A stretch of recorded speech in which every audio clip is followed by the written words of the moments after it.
Hello there friends. In today's video, I'll show you how to hide apps on your Android phone without installing any extra applications. This simple trick works especially well on Samsung devices, though the steps may vary slightly on other Android brands. First, open your phone settings. This is the main control panel where you can manage all system features and personalize your device.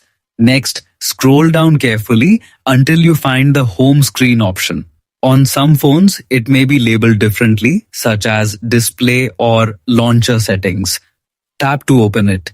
Inside this menu, scroll again until you see an option called Hide Apps or something similar.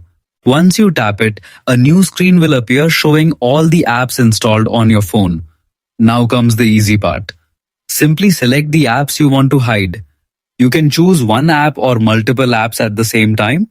After selecting, tap on the Done or Apply button. That's it.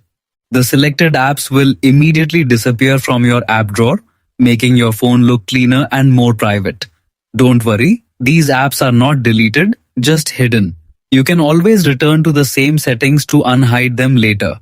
This method is commonly used on Samsung phones, but other Android devices may have slightly different steps or names for the feature. Thanks for watching and stay tuned for more useful tips.